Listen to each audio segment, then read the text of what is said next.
अस्सलाम वालेकुम प्यारे बच्चों। ब्राउन मुंबई महानगर पालिका शिक्षण विभाग MCGM ऑनलाइन वर्चुअल क्लास में आप सभी का इस्तकबाल है, स्वागत है। मैं हूं आपका मुअल्लिम शम्स तबरेज़। चलिए करते हैं लेसन की शुरुआत।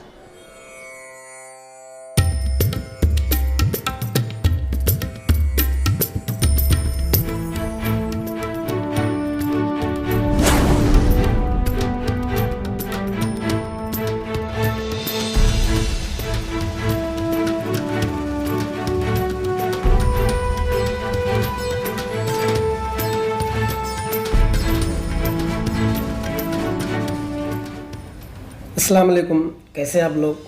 मुझे उम्मीद है आप सब खैरियत से होंगे, पढ़ाई बराबर कर रहे होंगे। चलिए शुरू करते हैं आज का हमारा सेशन। जैसा कि आप लोग जानते हैं, हिंदी लोकवाणी 10वीं कक्षा के लिए माध्यम उर्दू कक्षा है हमारी 10वीं, विषय हिंदी, और इकाई पहली का पाठ क्रमांक 4 जिन ढूंढा, जिसे लिखा है, जिसके लेखक है संत कबीर। इनका पूरा नाम है संत कबीर दास। ये पहली इकाई का पाठ क्रमांक 4 है। मैं हूँ आपका शिक्षक शम्स तबरेज़। चलिए ज़्यादा टाइम पास ना करते हुए सीधा चलते हैं हम हमारे पाठ की तरफ। ये कविता है, दोहे है संत कबीर दास के।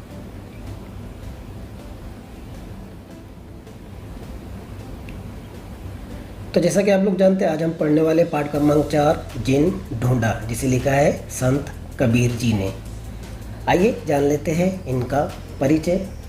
तो ये रहे संत कबीर दास। इनका जन्म लगभग 1398 वाराणसी उत्तर प्रदेश में हुआ था। परिचय कर लेते हैं इनसे। शक्तिकालीन निर्गुण काव्यधारा के संत कवि कबीर दास मानवता एवं समता के प्रबल समर्थक थे। आपकी रचनाओं में धार्मिक आडंबर और सामाजिक रूढ़ियों के प्रति विरोध दिखाई देता है। मानवता ही आपका धर्म है। आपने किसी भी भाई आडंबर कर्मकांड की अपेक्षा पवित्र, नैतिक और सादगी भरे जीवन को अपनाया। आपकी भाषा सहज, सरल और सुबोध है। आपकी उलट बांसिया और रहस्यवाद प्रसिद्ध हैं। जी हाँ, ये है संत कबीर दास, जो कि मानवता एवं समता के प्रबल समर्थक है। इंसानियत के और समानता के क्या है? प्रबल समर्थक है। आपकी रचनाओं में धार्मिक आडंबर और सामाजिक रूढ़ियों के प्रति विरोध दिखाई देता है। आपने जो दोहे लिखे हैं, आपने जो भी लिखा है, उसमें समाज में जो बुराइयां हैं उसके खिलाफ आपने लिखा है। मानवता ही आपका धर्म है, इंसानियत ही आपका मज़हब है, और आपने हमेशा सादगी भरा जीवन अपनाया। और संत कबीर दास की जो भाषा थी, सहज थी, सरल थी और सुबोध थी। तो ये थे संत कबीर दास। बढ़ते आगे और देख लेते हैं संत कबीर दास की प्रमुख कृतियाँ।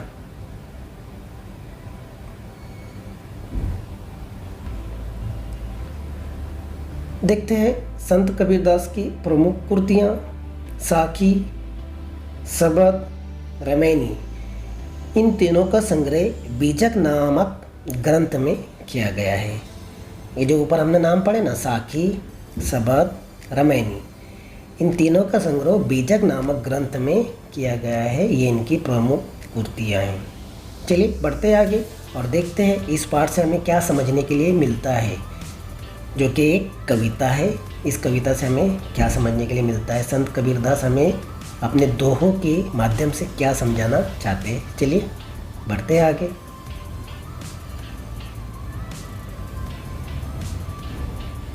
देखते हैं इस पाठ से हमें क्या सीख मिलती है। यहाँ संत कबीर दास के नीति संबंधी दोहे दिए गए हैं।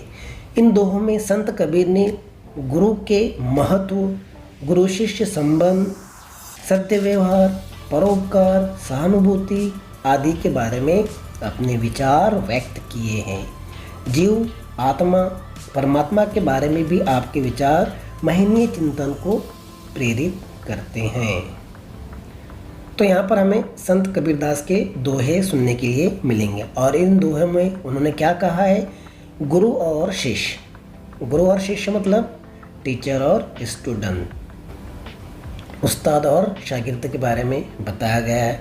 सद्व्यवहार, एक दूसरे के साथ कैसे व्यवहार करना है वो बताया गया है। परोपकार, सहानुभूति आदि के बारे में अपने विचार व्यक्त किए हैं इन दोहों में। किसने?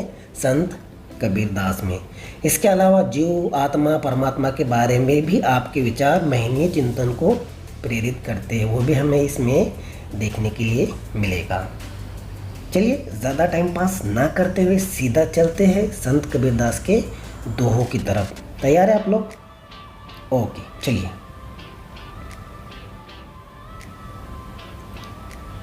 पहला दोहा है यहाँ पर, बड़ा हुआ तो क्या हुआ जैसे पेड़ खजूर। बड़ा हुआ तो क्या हुआ जैसे पेड़ खजूर, पंथी को छाया नहीं, फल लागे अति दूर। फल लागे अति दूर। संत कबीरदास यहाँ पर कह रहे हैं कि बड़ा हुआ तो क्या हुआ जैसे पेड़ खजूर। बड़ा हुआ तो क्या हुआ जैसे पेड़ खजूर, पंथी को छाया नहीं, फल लागे अति दूर। यहाँ पर खजूर के पेड़ की बात कर रहे हैं संत कबीरदास के। खजूर का पेड़ जो है बहुत बड़ा होता है, बहुत ऊंचा है, जैसा आपको तस्वीर में दिखाई दे रहा है कि बहुत ऊंचा है। लेकिन सिर्फ बड़ा होने से कोई मतलब नहीं है, ऐसा कह रहे हैं संत कबीरदास के।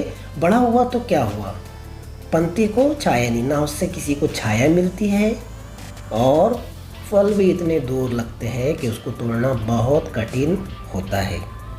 संत कबीरदास क्या कह रहे हैं कि बड़ा हुआ तो क्या हुआ, बड़ा होना कोई महत्वपूर्ण बात नहीं है।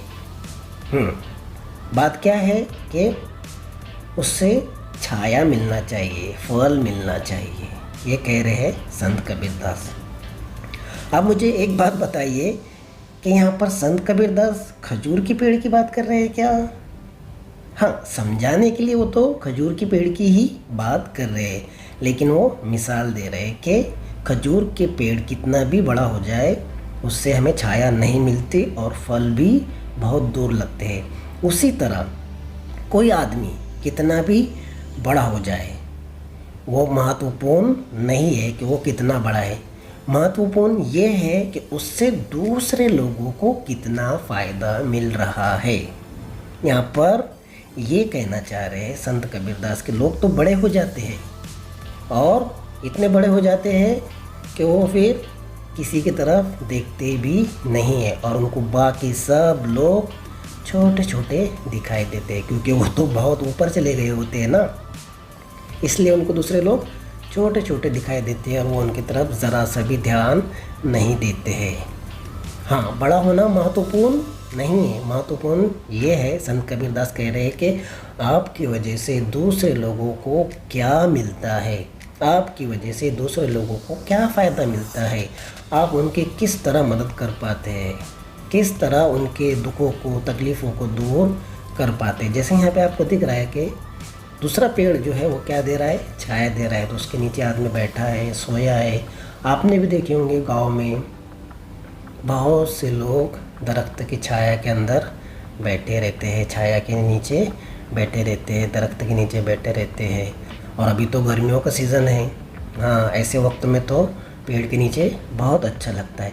लेकिन वो पेड़ किस काम का, जिसकी छाया ही ना हो, जो छाया ही ना दे। यही कह रहे संत कबीरदास कि आप बड़े बनो, बड़े बनने में कोई दिक्कत नहीं है, बड़े बनो, लेकिन बड़े बनने के बाद आपकी वजह से दूसरे लोगों को क्या फ़ायदा होता है, इस बात का ध्यान रखिए। आपका बड़ापन दूसरे लोगों के लिए क्या दे सकता है, दूसरे लोगों को क्या दे सकता है, आप दूसरों की कितनी मदद कर पाते हैं, ये महत्वपूर्ण है। तो यहाँ पर यही समझाना चाह रहे हैं संत कबीरदास के, बड़ा बनो और बड़ा बनने के साथ साथ आप अपने छोटों का भी ध्यान रखो। बड़ा बनना मतलब क्या, पैसा आ गया, पावर आ गया, बहुत सारी चीज़ें आपको मिल गई है, तो आप जो बेचारे गरीब हैं उनको भूल गए। बल्कि ऐसा नहीं करना चाहिए, सबको साथ में लेकर चलना चाहिए। इस टॉपिक पर हम पहले भी बहुत बार डिस्कस कर चुके हैं कि जो अमीर है वो लगातार अमीर ही होते जा रहे हैं और जो गरीब है बेचारे वो गरीब ही रह रहे हैं। ये समाज में क्या है, असमानता है। हमारे समाज में ये असमानता दूर होनी चाहिए, ऐसा कह रहे हैं संत कबीरदास के। बड़े बनो और बड़े बनकर जो आपसे छोटे हैं उनकी हेल्प करो, मदद करो, उनको सहारा दो। बच्चों समझ में आया आपके यहाँ पर संत कबीरदास क्या कहना चाह रहे? बड़ा हुआ तो क्या हुआ, जैसे पेड़ खजूर बनती को छाया नहीं, फल लागे अति दूर। मुझे उम्मीद है आप इस दोहे का मतलब समझ गए होंगे। चलिए बढ़ते हैं आगे।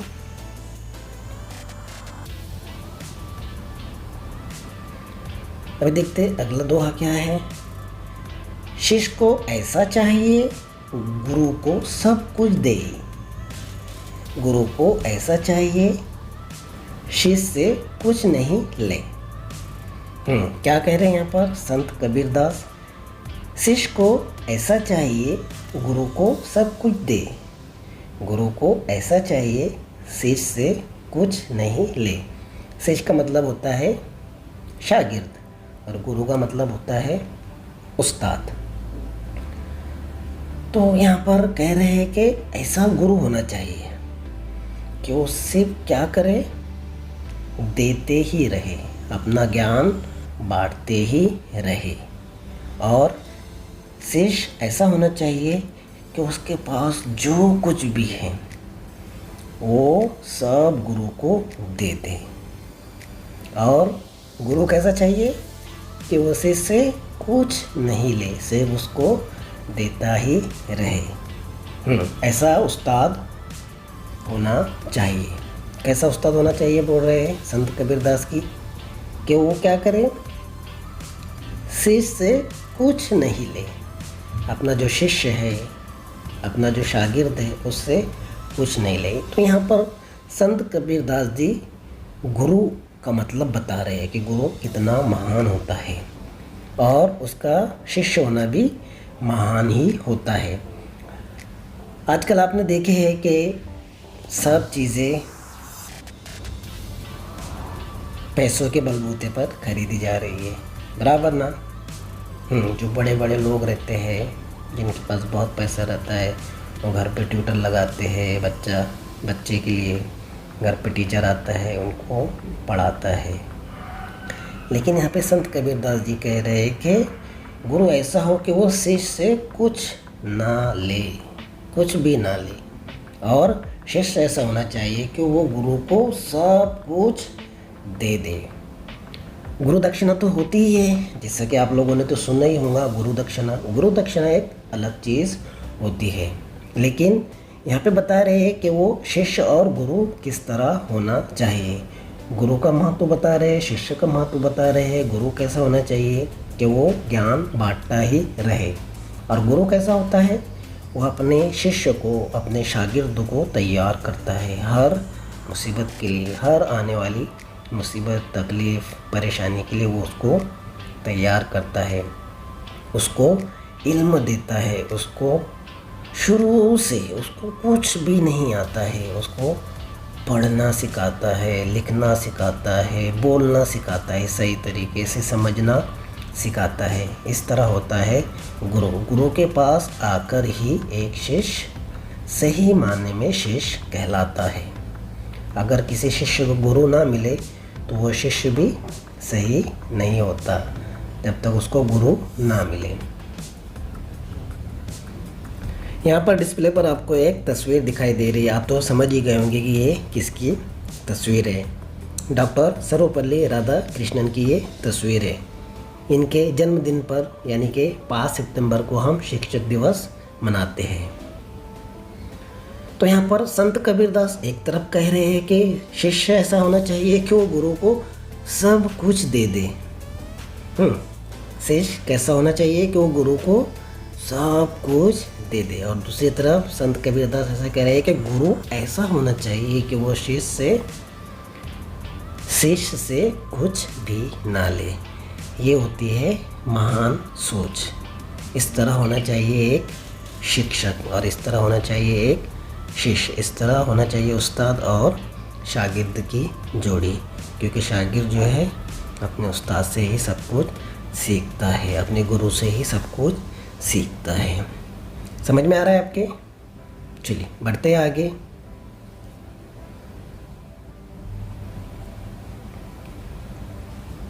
अब देखिए यहाँ पर क्या कह रहे हैं संत कबीरदास।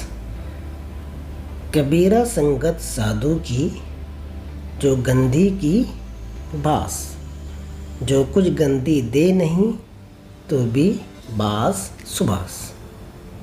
क्या समझ में आया आपके? कबीरा संगत साधु की जो गंदी की बास, जो कुछ गंदी दे नहीं तो भी बास सुभास। जी हाँ, यहाँ पर वो कह रहे हैं कि अच्छे लोगों की संगत में रहो। कैसे लोगों की संगत में रहो? अच्छे लोगों की संगत में रहो, जिनके पास बहुत सारा ज्ञान है, ऐसे लोगों की संगत में रहो। जो बहुत प्रभावशाली है, ऐसे लोगों की संगत में रहो। आप उनकी संगत में रहेंगे तो आप उस जैसा तो बने ना बने वो अलग बात है, लेकिन यहाँ पर संत कबीरदास कह रहे हैं कि वहाँ से आपको कुछ ना कुछ सीखने के लिए ज़रूर मिलेगा। तो इस दोहे की मदद से संत कबीरदास कह रहे हैं कि कबीरा संगत साधु की जो गांधी की बास, यानी जो अत्र बेचता है, जो खुशबू बेचता है, आप उसकी संगत में रहेंगे तो आप भले ही खुशबू ले ना ले, लेकिन आपको उस बेचने वाले के पास से भी खुशबू आएगी, और खुशबू बेचने वाले के पास आप रहेंगे तो आपको कम से कम खुशबू तो हासिल होगी ही, भले ही आप अतर की बोतल ना लें। तो यहाँ पे संत कबीरदास ऐसा ही कहते हैं ना कि कोयले की दलाली में तो हाथ काले होते ही हैं। आप कोयले की भट्टी के पास बैठो, कहाँ बैठो? कोयले की भट्टी के पास। आप भले ही कुछ काम करो ना करो, लेकिन आपको धुआं तो मिलेगा ज़रूर। वैसे ही अगर आप अतर बेचने वाले के पास बैठेंगे, उसके पास जाएंगे, तो आप अतर खरीदो ना खरीदो, अतर की खुशबू तो आपको फ्री में मिलेगी ही मिलेगी। तो वही यहाँ पर कहना चाह रहे हैं संत कबीरदास जी कि आप अच्छे लोगों की संगत में, ज्ञानधारी लोगों की संगत में, जिनके पास ज्ञान होता है, ऐसे लोगों की संगत में रहो और बुरे संगत से बचो। बुरे लोगों की संगत से बचो। जैसा कि मैंने आपको एग्जाम्पल दिया, बुरा मतलब धुआं। आप कोयले की भट्टी के पास बैठेंगे, धुआं तो आपको मिलेगा ही मिलेगा। वैसे ही आप बुरे लोगों के साथ रहेंगे, बुरे संगत में रहेंगे, तो आपको कुछ नहीं तो कम से कम थोड़ी बहुत बुराई आपके अंदर आएगी ही आएगी। नहीं तो कम से कम आपकी सोच तो बुरी होगी ही होगी थोड़ी सी। इसी तरह अगर आप अतर बेचने वाले के पास जाएंगे तो कम से कम आपको वहाँ से खुशबू मिलेंगी। उसी तरह अच्छे लोगों के पास जाएंगे तो आपकी सोच भी अच्छी होगी, पॉजिटिव होगी। तो वही यहाँ पर कहना चाह रहे हैं संत कबीरदास के कबीरा संगत साधु की जो गांधी की बास, जो कुछ गांधी दे नहीं तो भी बास सुभाष। गंदी यानी खुशबू बेचने वाला, कुछ आपको दे ना दे खुशबू तो वो ज़रूर आपको देगा ही देगा। यही कहना चाह रहे हैं संत कबीरदास इस दोहे की मदद से। समझ में आ रहा है आपके? Very good. चलिए बढ़ते हैं आगे।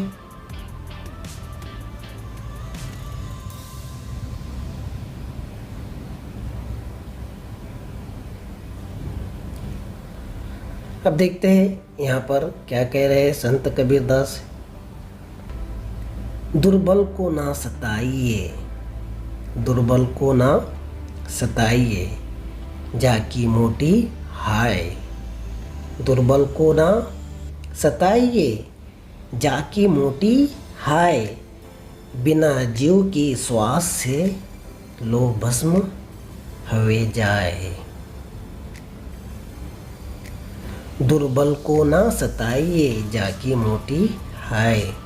बिना जीव के श्वास से लो भस्म हवे जाए। क्या कह रहे हैं यहाँ पर संत कबीरदास के? दुर्बल को ना सताइए। अब दुर्बल यानी कि जिसकी स्थिति अभी फ़िलहाल ख़राब है। किसी भी तरह की स्थिति हो सकती है वो, चाहे उस पर कोई परेशानी आई है, कोई मुसीबत आई है, या फिर वो गरीब है, भूखा है, कपड़े पहनने के लिए नहीं है, पानी नहीं है पीने के लिए। तो कोई भी स्थिति कभी भी किसी पर आ सकती है। हम अल्लाह से दुआ करते हैं कि हम पर ऐसी स्थिति कभी भी ना आए कि हमको किसी के सामने हाथ फैलाना पड़े। तो कह रहे हैं संत कबीर दास जी कि दुर्बल को ना सताइए, जागी मोटी हाय। उसकी हाय यानी बद्दुआ, उसकी बद्दुआ बहुत बड़ी होती है और बहुत जल्दी कबूल होती है। वही कह रहे हैं संत कबीरदास के, दुर्बल को ना सताइए, जाकी मोटी है। कोई बेचारा गरीब है, वो आपसे कुछ बोल रहा है तो आपको उसकी बात सुननी चाहिए, ना कि उसको धुतकार कर भगा देना चाहिए। कोई आपके पास कुछ मांगने के लिए आया, बेचारा वो इस परिस्थिति में नहीं है कि कुछ कमा सके, और वो आपके पास आया है कोई चीज़ मांगने के लिए। आपकी अगर हैसियत है, आप दे सकते हैं तो दे दे, और नहीं दे सकते तो ना दे, लेकिन उसकी बेइज्जती ना करे। संत कबीरदास इस दोहे की मदद से कहना चाह रहे हैं कि किसी ऐसे व्यक्ति जिसकी स्थिति अभी हाल फिलहाल ख़राब हो, उसको ना सताओ, क्योंकि उसकी जो हाय निकलती है, उसकी जो दिल से बद्दुआ निकलती है, वो बहुत जल्दी कबूल होती है। आगे संत कबीरदास जी बता रहे हैं कि बिना जू की श्वास से लोहा भस्म हुए जाए, ऐसी होती है उसकी बद्दुआ। हाँ, आपने देखे ना, लोहे को मार मार कर किस तरह भस्म कर दिया जाता है, इस तरह होती है दुर्बल की हाय। तो संत कबीरदास जी कह रहे हैं कि दुर्बल की हाय नहीं लेना चाहिए किसी भी कीमत पर। वैसे होती है जैसे लोहे को भस्म कर देने वाली, आपको तबाह और बर्बाद कर सकती है, आपके पास जो है वो सब छीना जा सकता है। ऐसी होती है दुर्बल की हाय। तो दुर्बल की हाय से बचना चाहिए। वही कह रहे हैं यहाँ पर संत कबीरदास जी के, दुर्बल को ना सताइए, जाकी मोटी हाय, बिना जू के श्वास से लोहा भस्म हुए जाए। जैसे लोहा भस्म हो जाता है, वैसी होती है दुर्बल की हाय। समझ में आ रहा है आपके? ओके। तो बच्चों, यहाँ पर हो गए हमारे 4 दोहे। हम पाठ पढ़ रहे जिन ढूंढा, इसका मतलब हमें समझना अभी बाकी है, ये आगे आने वाला है। तो अभी तक देख लेते हैं हमने कौन कौन से दोहे पढ़े हैं। तो सबसे पहला दोहा हमने पढ़े, बड़ा हुआ तो क्या हुआ, जैसे पेड़ खजूर, पंथी को छाया नहीं, फल लागे अति दूर। इसका मतलब भी हमने समझे। बड़ा हुआ तो क्या हुआ, जैसे पेड़ खजूर, पंथी को छाया नहीं, फल लागे अति दूर। उसके बाद दूसरा दोहा था, शिष्य को ऐसा चाहिए, गुरु को सब कुछ दे। शिष्य को ऐसा चाहिए, गुरु को सब कुछ दे। गुरु को ऐसा चाहिए, शिष्य से कुछ नहीं ले। इसका मतलब भी हमने समझे। क्या कह रहे हैं यहाँ पर संत कबीरदास जी, शिष्य को ऐसा चाहिए, गुरु को सब कुछ दे, और गुरु को ऐसा चाहिए, शिष्य से कुछ नहीं ले। अगला दोहा, कबीरा संगत साधु की, जो गंदी की बास, जो कुछ गंदी दे नहीं तो भी बास सुबास। इसका भी मतलब हमने समझे।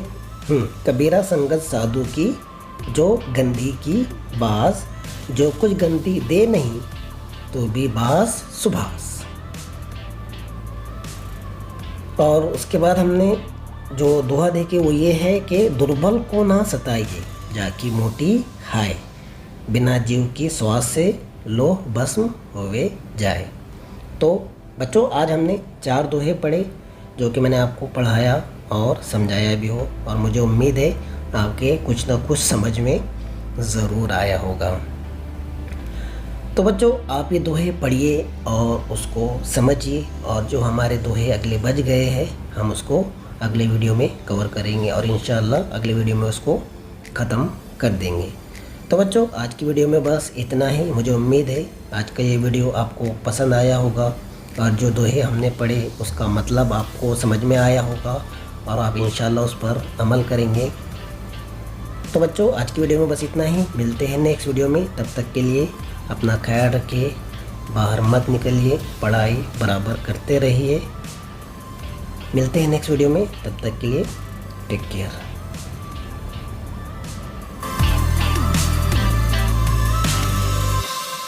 तो बच्चों मुझे उम्मीद है आपको आज का लेसन पसंद आया होगा। आज की वीडियो में बस इतना ही, मिलते हैं हम नेक्स्ट वीडियो में। तब तक के लिए अल्लाह हाफिज़।